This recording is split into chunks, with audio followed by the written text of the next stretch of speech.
Bon, mes amis, imaginez un seul instant que le Real Madrid avait perdu ce match face à cette équipe d'Oviedo que personne ne connaît. Vous imaginez? Imaginez un seul instant une équipe qui n'a pas été en Liga depuis plus de 20 ans et qui est promue cette année et tu aurais été la risée du monde de te faire battre par cette équipe d'Oviedo.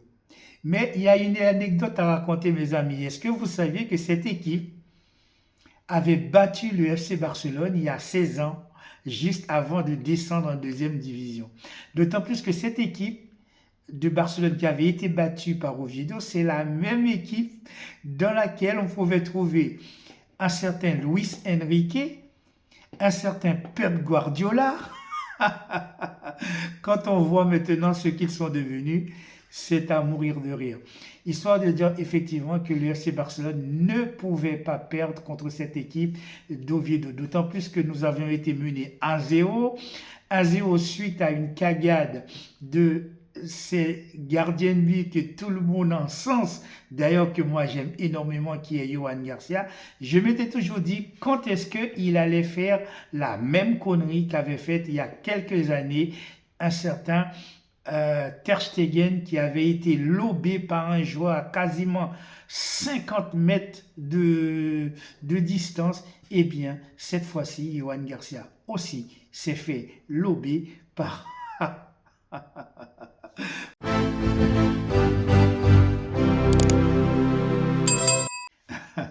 Je n'ose même pas imaginer la tête des supporters du Real Madrid. Comment ils allaient se foutre de notre gueule si on s'était fait battre par cette équipe de Oviedo.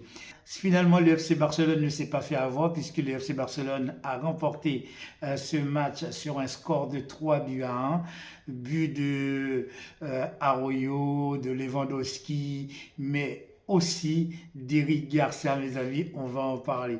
C'est vrai, ce match est un petit peu bizarre parce que très tôt dans la partie, on a été mené par cette erreur monumentale de Johan Garcia. D'abord, il a commencé par gagner son duel et puis après, il va faire quasiment une passe décisive à Reina qui ne va pas se gêner pour le lober à plus de 30 mètres et très vite on va être mené 1-0 dans la partie. Je me suis dit non, le FC Barcelone ne va pas se faire battre par cette équipe inconnue que personne ne connaît. Ça aurait été terrible pour nous, d'autant plus que le Real Madrid a gagné son match face à Levante sur un score de 4-1, doublé de Kylian Mbappé, notre concurrent direct au titre. Non, ça aurait fait désordre effectivement si le FC Barcelone se faisait battre par cette équipe. Hansi n'a pas hésité à faire tourner malgré les blessures, malgré l'absence de Lamine Yamal, malgré l'absence de Firmino Lopez. Il a laissé De Jong sur le banc, il a commencé avec Aouyo et Kourbassi. Bon, tu vas me dire ce sont les défenseurs principaux du FC Barcelone du moment, mais quand même sur le côté droit, il n'a pas mis Jules Koundé. Jules Koundé, si tu m'entends, peut-être que tu étais en retard à l'entraînement. Bon, il n'a pas commencé avec Jules Koundé. Bon, il a vu quand même Eric Garcia, qui n'est pas n'importe qui. Eric Garcia est devenu un cadre maintenant du FC Barcelone. Mais le problème, c'est le côté gauche. Le côté gauche avec qui? Avec Gérard Martin, qui s'est fait manger par le joueur d'Oviedo. Franchement, Gérard Martin sur le côté gauche, c'est quand même assez catastrophique. Même s'il fait des choses de temps en temps qui permettent à l'équipe de FC Barcelone de respirer, de prendre de l'air, d'avoir de l'oxygène, il faut le reconnaître quand même. Il n'est pas très bon, en tout cas dans le 1 contre 1. Il se fait souvent manger par des joueurs qui normalement plus rapide que lui. Donc à ce moment-là, effectivement, on voit que l'absence d'Alexander Baldé sur le côté gauche est quand même problématique. Je ne sais pas si le FC Barcelone peut-être ne devrait pas penser à trouver un joueur qui est quand même plus à même à remplacer Baldé parce que Gérard Martin, ce n'est pas vraiment ça. Au milieu de terrain, on a commencé avec Olmo. Olmo, pour moi, n'était pas bon. Il était assez mauvais, d'autant plus que le match d'avant, là non plus, il n'était pas bon. Il était appuyé cette fois-ci par Casado, un petit Casado.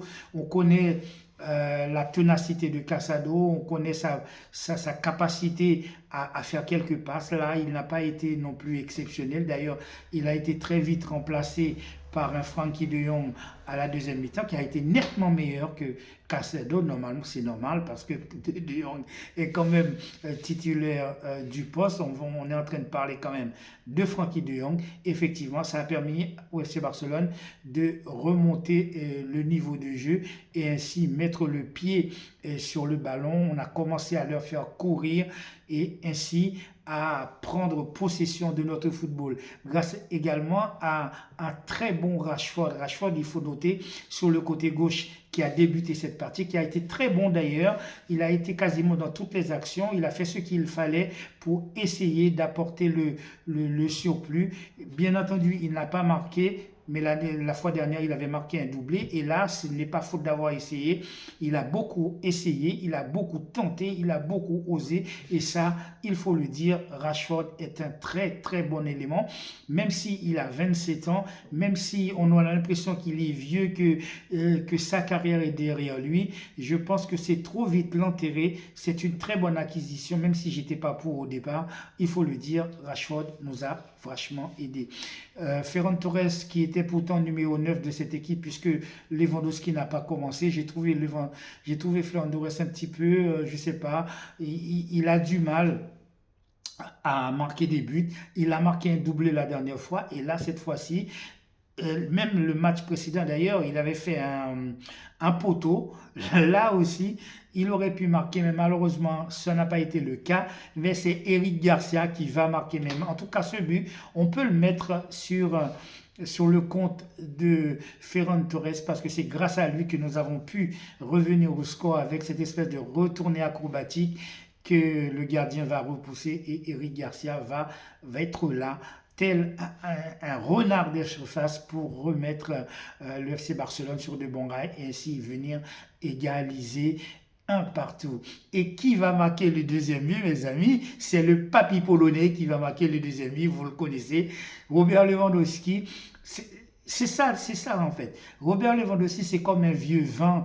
Tant qu'il est vieux, mais tant qu'il est bon, c'est ça qu'on aime.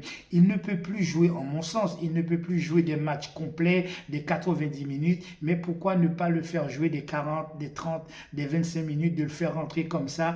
C'est vraiment ce qu'il faut faire et Hansi Flick a très bien vu la situation. On était mal embarqué et il a fait rentrer Lewandowski et qui va marquer un but exceptionnel sur une passe fabuleuse? Eh bien, c'est Robert Lewandowski qui va mettre un coup de tête sous la transversale et ça va nous faire marquer 2-1. À partir du moment qu'on va marquer 2-1, eh bien, le FC Barcelone va prendre possession du jeu tout simplement et Oviedo ne va plus jamais voir la couleur du ballon et très vite, Odal Arroyo sur un corner eh bien, va marquer le troisième but et le score va se terminer sur 3-1.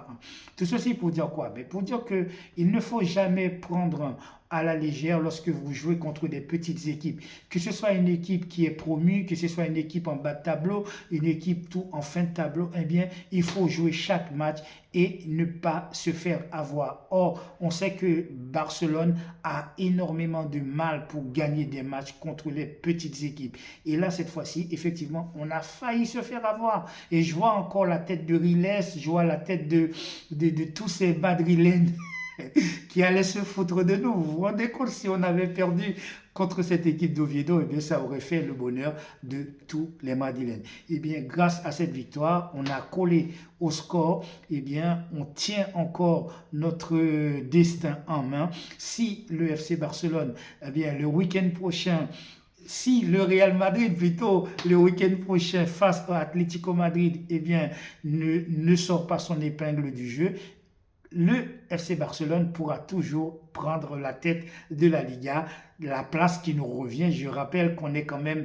tenant du titre. On ne va pas laisser le Real Madrid venir nous embêter avec un Kylian Mbappé qui tape but sur but, etc. Il faut que le FC Barcelone aussi puisse répondre du tac au tac face à notre rival de toujours qui est le Real Madrid. En tout cas, très bon match, même si tous nos joueurs n'étaient pas en forme. Rafinha a dû sortir, je pense, sur blessure puisqu'il a eu une poche de glaçons. Peut-être que c'est pas trop grave, j'espère, parce qu'il reste encore énormément de matchs, d'autant plus que Lamine Yamal avec sa pubalgie, on ne sait pas dans combien de temps il va revenir. En tout cas, victoire du FC Barcelone et c'est de bon augure pour nous, mes amis. Voilà, petite vidéo, n'oubliez pas de liker. Voilà mes amis, petite vidéo, n'oubliez pas de liker, de commenter et donner un petit pouce bleu quand vous le pouvez. Soyez gentils, prenez soin de votre famille. Je vous dis à très bientôt sur le Carré Foot pour une prochaine vidéo. Ciao.